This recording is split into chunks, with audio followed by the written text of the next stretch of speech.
today's webinar on how to create stories to move the hearts, minds, and votes of lawmakers. My name is Kathleen Gamble, Director of Political Affairs at the National Apartment Association. I am joined by our partners at the Congressional Management Foundation, Brad Fitch and Susie Gordon, our presenters today. A couple of quick housekeeping items. If you have any questions throughout today's webinar, please feel free to type in your questions in the chat box, which should be in the lower right-hand corner. And then also, if you are using your computer speakers and would like to dial in instead, please, you can click on the little icon, settings icon on the bottom left-hand of your screen, or you can just dial in at 855-346-3893 with the meeting ID 260-51978. And if Brad and Susie are on and ready to go, we can go ahead and get started with today's webinar. Great. Brad? Well, thank you very much, Kathleen, and thank you very much for supporting the work that we do at the Congressional Management Foundation to help citizens have a better understanding, relationship, and communications with Congress. Just by way of background, the Congressional Management Foundation is a nonpartisan, nonprofit organization that provides a variety of services to the United States Congress, like training and education on how they can do their jobs better. And over the last 5 to 10 years, we've increased our programming to provide these types of services and information to congressional people that are interacting with Congress. I myself worked on Capitol Hill for 13 years as a chief of staff and a legislative director and press secretary. Susie Gordon is a former House legislative assistant, so we pretty much have all the bases covered when it comes to understanding how people interact with Capitol Hill. We often start this program by saying, why storytelling? And the reality is storytelling is one of the most effective ways to persuade others. Now, working with people in your industry, since many of you are involved or may have a background in sales, you know that creating an important narrative is essential for connecting with an audience. Probably one of my favorite quotes on this topic is actually a Brazilian proverb which said this: when we dream alone, it is only a dream. When we dream together, it is no longer a dream but the beginning of reality. As human beings, we have been storytelling since the caveman days. We are always interested in connecting values to narratives in a way that gives the broader meaning and the values even more meaning. But sometimes we don't do it right. And when it doesn't do it right, it certainly sort of falls flat. Here's an example of a story probably not told the best way. You may have heard of this story about the role of family and community in mentoring an alienated youth in the Midwest. This is a story of an at-risk youth from a blended family in the Farm Belt who suffers a severe head trauma resulting from a extreme weather event, undertakes a high-risk journey to a distant mineral-based urban center, accompanied by 3 homeless adults, pursued by malevolent person of color and airborne primates, and briefly struggles with an opium addiction. Does anybody recognize this story? And the answer is probably most of you don't, because they didn't tell it very well, but it is one of the most endearing and well-known stories of our time. And that shows you how to do it wrong. What we're going to do in this program is show you how to do it correctly, especially with an eye towards having legislators and other public officials understand the impact of their decisions on real people's lives. And the reason this is important is because this connects to that emotional part of any individual, in this case a public official, that helps them understand with a gut feeling what it means.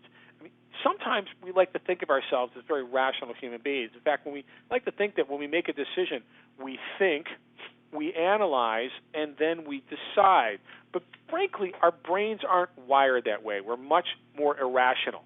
And in fact, what really happens is we see, we feel, and we decide. And it's this central feeling part that is the heart of storytelling, and it's one of the most persuasive ways that anyone can use to influence an undecided lawmakers. So what we're going to do today is go ahead. You have a question? Your screen is black. People are having a hard time or can't see anything. Oh, okay. Well, let me go back to the thank you. I did not know that. Somehow the sharing technology seemed to stop, so let me go ahead and try it again. I apologize for everyone. It's too bad. That was a really good segment with a lot of funny stuff. Now let's try this again. Can you see the agenda at this time, Kathleen? Yes. Okay. You're good. Okay. So let me go to the next agenda. Can you see an overview of best practices of storytelling? Yes. Outstanding. So, well, let's go back to the last slide. So what we're going to do in today's program is first, we're going to do an overview of best practices in advocacy storytelling, in which Susie Gordon, our Vice President here at CMF, is going to walk you through the 7 elements of advocacy storytelling. We actually worked with some consultants in California, looked and deconstructed certain script writing modules and monologue modules to come up with 7 elements that we think are the most important for advocacy storytelling. We're then going to have one of your members who's actually created a story. We've worked with her in advance. She's going to tell her story, and then we're going to deconstruct it in a way that hopefully gives you all a roadmap to how you can create your own story. And then finally, we're going to provide you with an exercise. We expect that you don't intend to do it today, but it will be a very simple exercise in which you can create your own story, and we're going to make it as simple as possible with the 7 elements. Literally fill in the box. That'll help you create your story to win the hearts, minds, and votes of lawmakers. But to kick this off, I'm going to turn this over to my Vice President and partner, Susie Gordon, who's going to walk through an overview of best practices in advocacy storytelling. Thanks so much. Thanks, Kathleen and Brad. So what you really want to do to begin with is to start with the ending in mind, and that's the want. Rosebud. We all remember that famous moment. Well, Orson Welles was a master storyteller, and so he knew that he had this ending in mind. And what does that mean? Well, generally speaking, when we talk about advocates, a lot of the time we say, an advocate knows what the ask is, but a storyteller's different. They lay the groundwork and they know what they want. So it's a slightly different way of looking at it. And a master storyteller considers all the various tactics and methods to achieve the goal that they want to achieve in a story. So that may be different elements. So you may look at something along the lines of flattery, surprise, sometimes restraint, sometimes holding back a little bit, or maybe it is playing on those emotions. Again, this is what a master storyteller knows. So from an advocate perspective, what this means is this is the strategy part, and this is maybe something that you work out with your state or national association because they're the ones that are going to be thinking of the specific ask. When it gets to the actual storytelling part, that's when we go to stage 2. That's right. And in this case, you want to set the stage well and establish what the stakes are involved. So this is how you really kind of set the hook, if you will. Your first sentence or two should be a hook to make them want to know more. You want to leave them wanting more, and you don't want to turn them off right at the outset. You're also going to establish some of the context for the rest of the story, the life that you're going to be sharing, whatever it is, whatever those additional elements will be. And lastly, you want to make sure you also lay out what's at stake. And this may not be for you personally. It may be for the people who rent from you. It may be, for the property itself. It may be for the community. But you definitely want to lay out what the stakes are.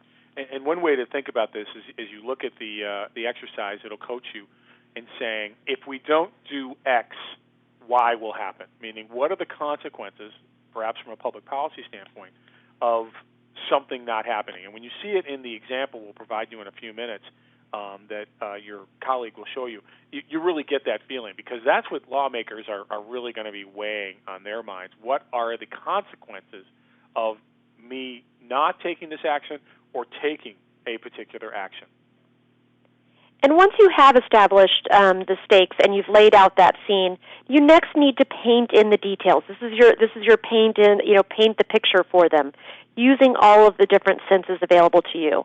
What do I mean by that? Well, what did you hear, touch, taste, smell? These are the nuances that give that story its essence. And you want to make sure that you use adjectives to describe the situation. And this is also how you make it real. Be practical, specific, and graphic. This is not the time to hold something back. And the reason we picked this picture from Jaws, if you remember that scene in Jaws, this was a scene where Robert Shaw was describing the scene when he was on the USS Indianapolis in World War II. The ship had been hit by a Japanese submarine, all the 1,000 men going in the water, and of course he's describing what it's like to be attacked by sharks, and he described the shark. When he bites into you, he's got the black eyes like a doll's eyes. We often see when we work with advocates that this is the part of the story that they miss, that they don't paint the picture. And that's such a valuable part for legislators. They really do need to hear from advocates, from citizens, what it's really like. And we emphasize here, don't hold anything back. I remember when I was the chief of staff, I had to meet with a couple people, constituents. The member was out of town, and they brought in their story. They were a couple of human rights activists from our community, so that's why I met with them. And they had just come back from Sierra Leone. And at the time, Sierra Leone was suffering from a tragic civil war in which both sides were recruiting teenage boys to be their soldiers. And when they caught someone from the other side, their way of basically eliminating him as a soldier wasn't to kill him. It was to chop off the right arm with which they would use to fire a gun. And they came in with these pictures, and they showed me these pictures of these one-armed boys. And it's 20 years ago this happened. I'll never forget it. Now, I know some of you have some strong stories to tell when you're talking about various impacts that you have on people's lives. Don't hold back. Sure enough, other people that are advocating for Congress won't. So feel free to tell them the grand details of the impact of your particular story. Yeah, and I think a big part of why that works so well too, Brad, is just that this isn't what they hear very often. They do hear, they hear statistics, they hear numbers, they hear about, they hear legislative language, but what's left out a lot of the time are those adjectives. And this is also the point that lobbyists can't do this. I mean, right. This is the part where a government relations professional can lay out the public policy for a legislative assistant, and it's invaluable to do that. They have to do that. But they can't quite say, this is my eyewitness approach to this. And only the people that are the boots on the ground, the people who are working the front lines, are the only ones that can tell that story in a way that makes it a lot more real for that public official. That's right, and that leads nicely into what we're going to talk about next, and that's the struggle. You need to lay out what exactly the conflict is. And once you have identified that conflict, realize that, we're not just always talking about a war or a fight. Struggles are different, take different form. They can be mental, philosophical, emotional, even internal. That's something that you can't really forget. And don't hesitate to play the underdog either. Sometimes your weaknesses can be made into a strength as well.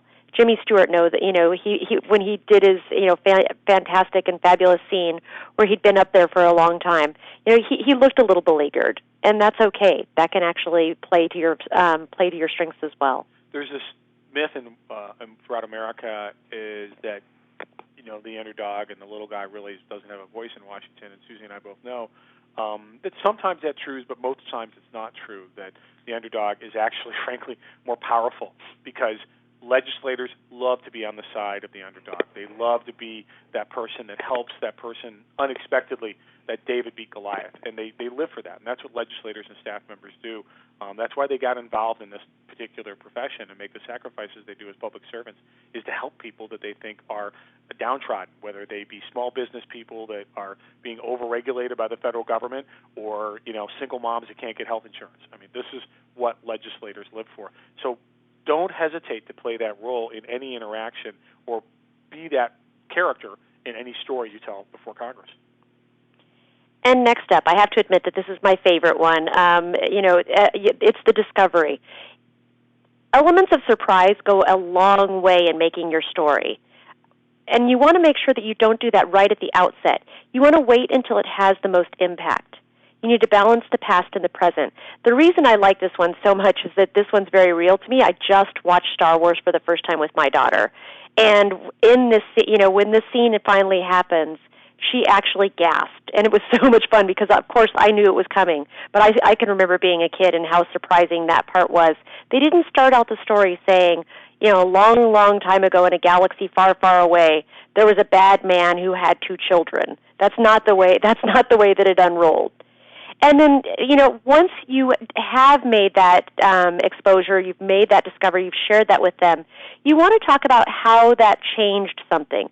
How did what you learned impact your life or others like you now, and what will that mean for the future? I just need to point out, just so people don't think my colleague is weird, that wasn't the first time you saw Star Wars, too. That was the first time you saw it with your daughter. Right? Yes, okay, that's exactly right. You misspoke there, okay, because everyone on the phone was like, this girl's weird, man. I mean, how could you go that long? Yeah, that's right. And this is also something that is very hard in advocacy storytelling because some people may not have that aha moment, but it is something that can capture people's attention. And, going back to the story I told you, that everybody has an amazing human rights story. But I think you're going to hear some interesting examples when your colleague Victoria Coward tells you her story. Is listen for the discovery, listen for that moment where she tells you something you didn't expect, or that kind of changes their perspective on the storyteller and, in fact, the subject of the story. Yeah, and they like being surprised. Those narrative shifts will definitely capture their attention. And, we've talked about being the underdog, but also share the fact that, success and victory is possible. Introduce the potential of that success and what the joy would be like. We all know what that means. This is your Braveheart moment. That's where our hero or heroine wins. And it's also how you pull in the audience participation. And this is, when we talk about discovery, we said you may not be able to include that element in your story.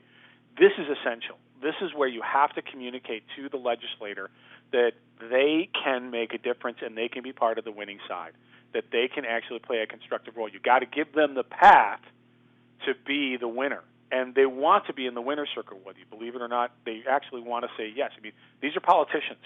Politicians, their DNA hardwired to say yes. They want everyone to love them. They want to win. They want to be part of public policy change. So feel free to paint a picture for them in such a way and paint a path for them that says this is how you win. And we'll talk about it in the legislative example in a minute. And now we're back to where we started, and that's with your finishing line. This is how are you going to nail the ending? What's your button? How are you going to finish on a strong point? And you really need to know this part memorized.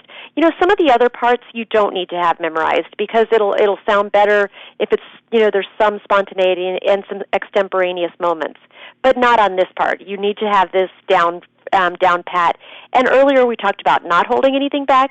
In this area, you do. You want to make sure that you do practice some degree of restraint. This is when you want to edit so that you have an easily memorable line. There's no place like home. And we should point out the reason it's called the button is that's actually a term of art in Hollywood that they call, I didn't know what it was before I started doing this program. It's actually called the button, and that's why we're using this term. It's actually a term of art that's used in screenwriting on a regular basis. And this is just the final line, that you're shaking hands with that legislator as they walk out the door.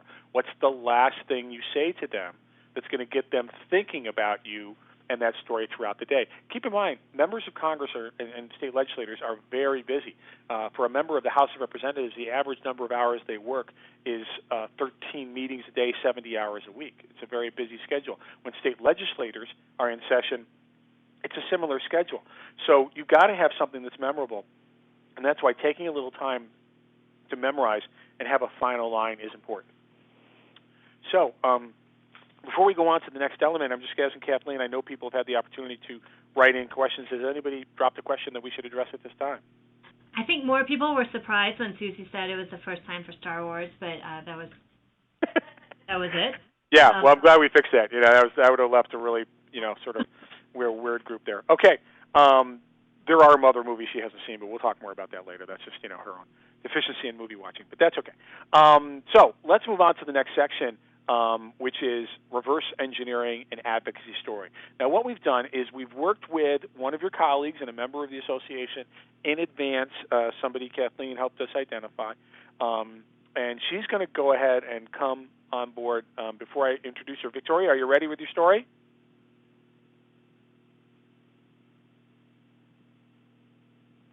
Well, this is awkward. Kathleen, what do you think? Do we have Victoria online? She was online just a couple of seconds ago. I'm not really sure what happened. She might have muted her line. She says she's there. Hold on. Uh-oh. Technical difficulties.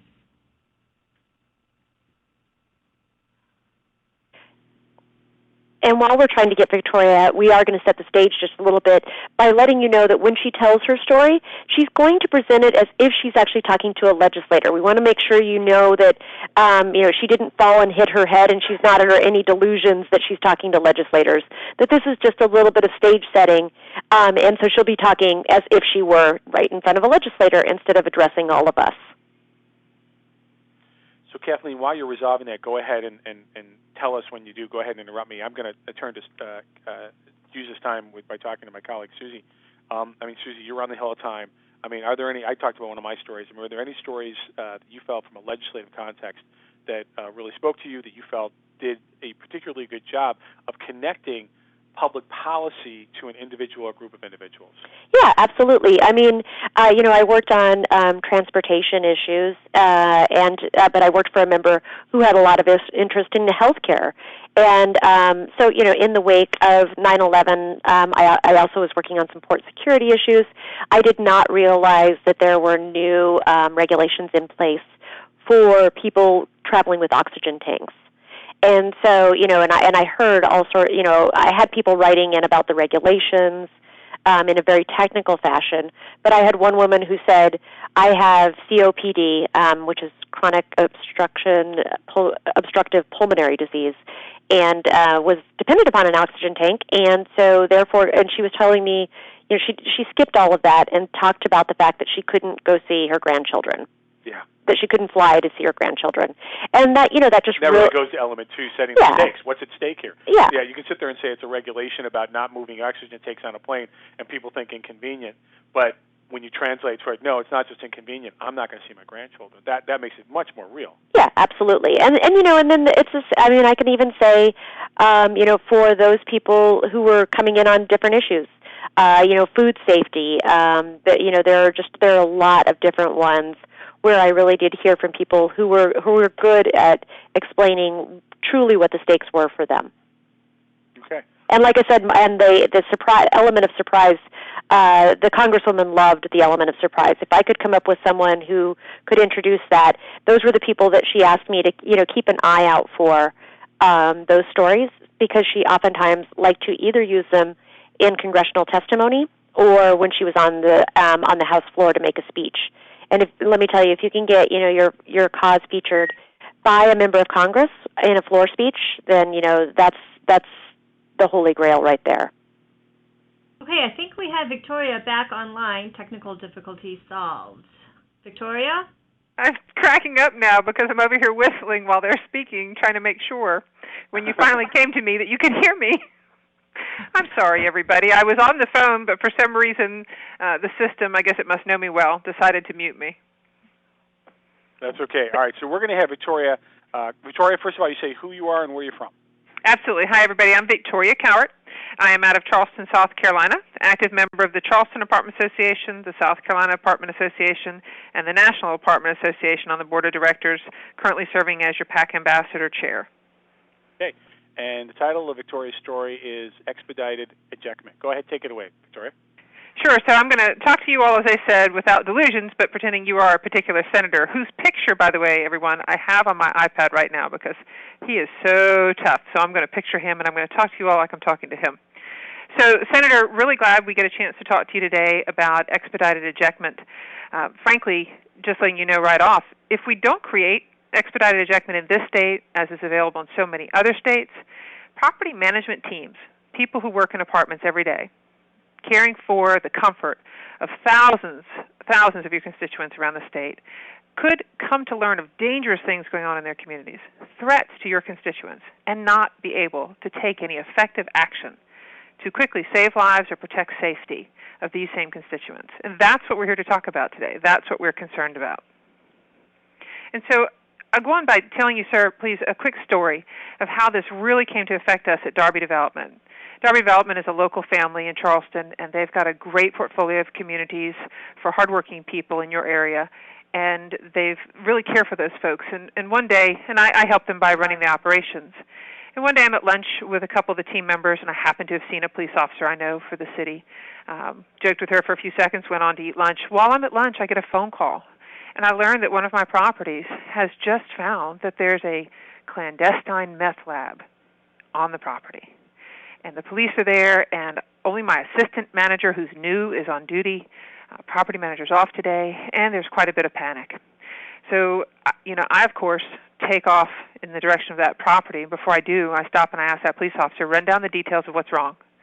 Call me on my phone so that when I get there, I'm prepared. We're pals that way, and so she teams up with me, and on the way over, I learn that there's a single-method cooking bottle that's been discovered, but yet it's a dangerous situation. It's getting dark, it's rainy, and it's just, it's an abysmal day. I turn the corner to get to my property, Senator, and what do I see but flashing lights everywhere, news cameras, a 168-unit apartment community completely sealed off. No one can enter or exit in their vehicles. And again, it's getting dark and it's rainy and nobody can get to their homes. So I park in the community across the street, and I text the owner of that community, please don't have my car towed.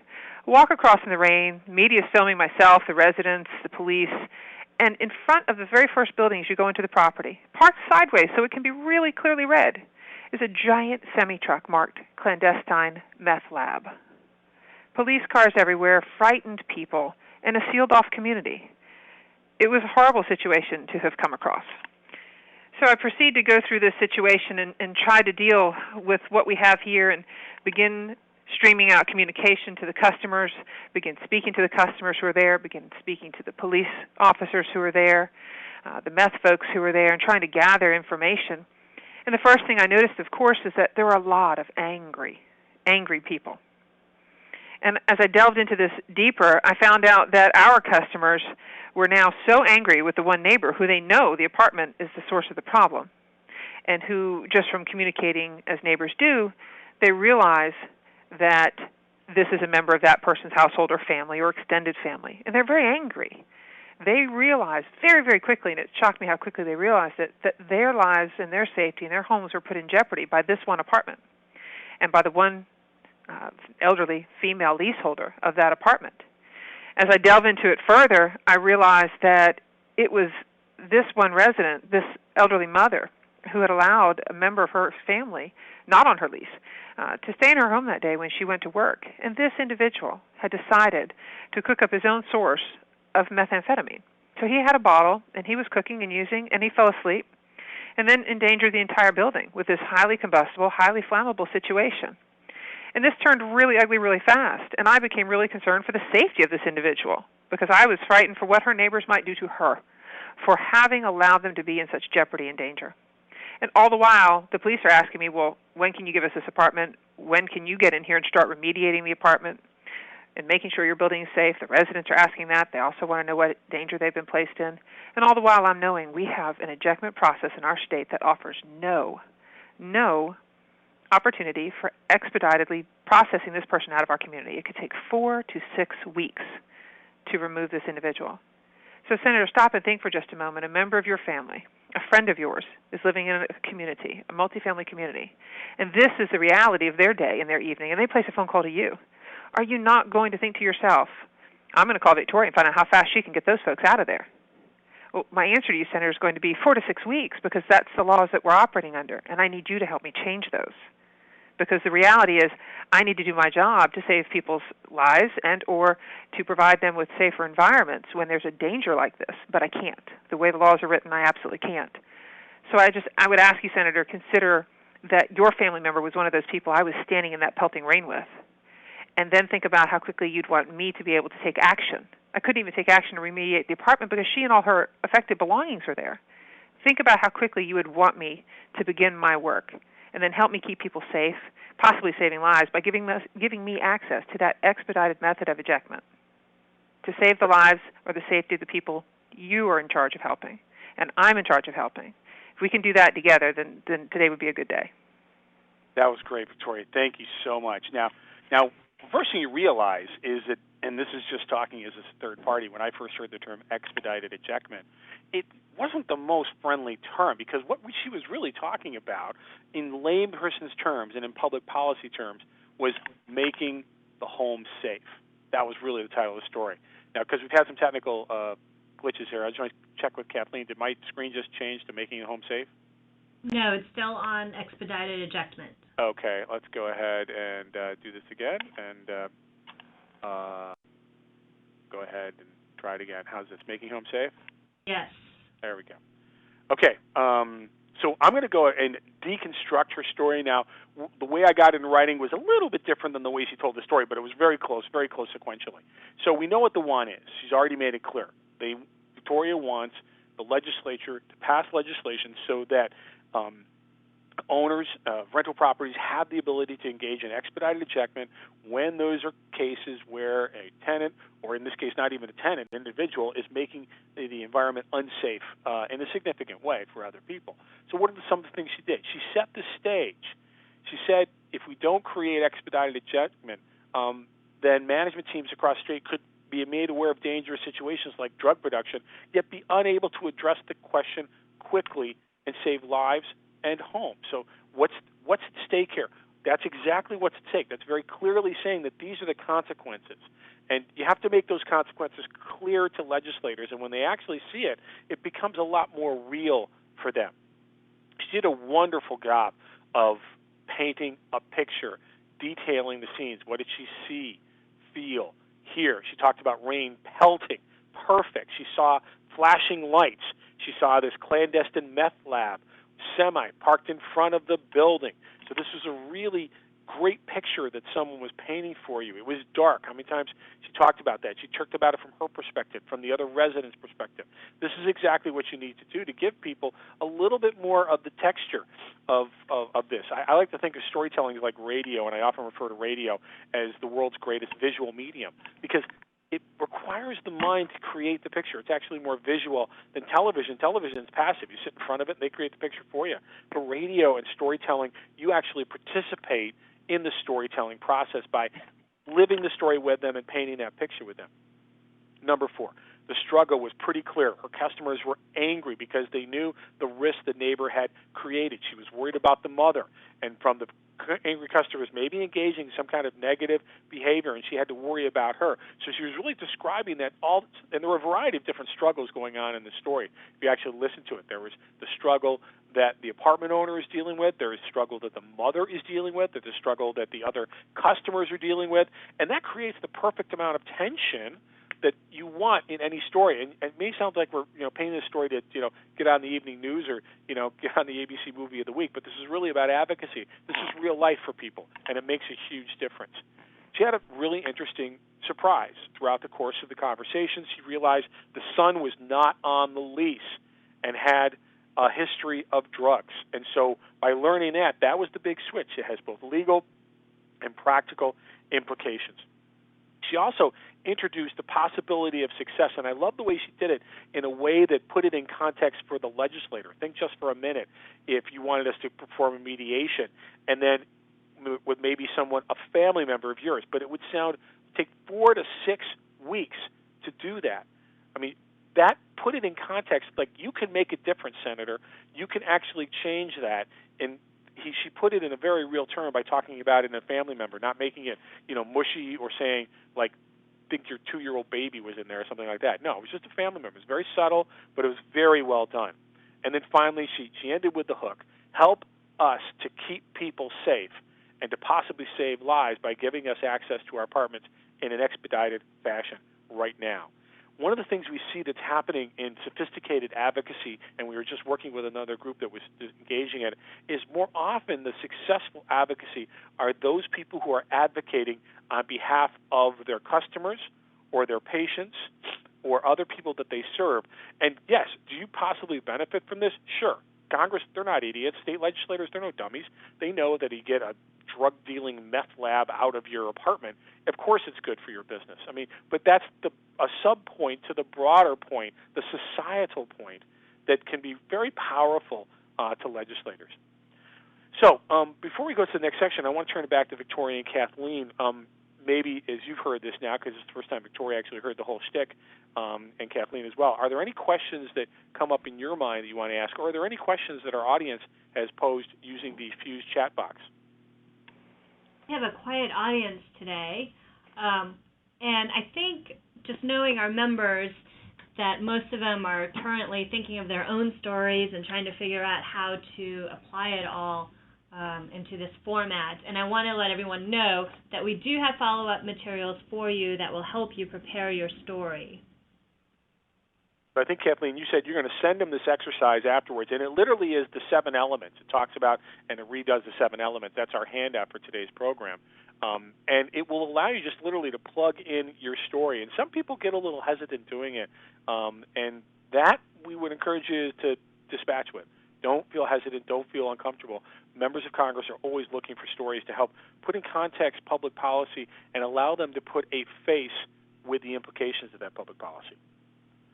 And finally, before I get back to Kathleen, remember that it's important for you to engage in the public policy process. Said it much better by Thomas Jefferson, who said this: we in America do not have a government by the majority. We have a government by the majority who participate. Before we send it back to Kathleen, I'm just going to point out we do have additional information on our website at the Congressional Management Foundation at congressfoundation.org. And I'm going to then turn it back to Kathleen, who will share with you all of our contact information and other closing comments.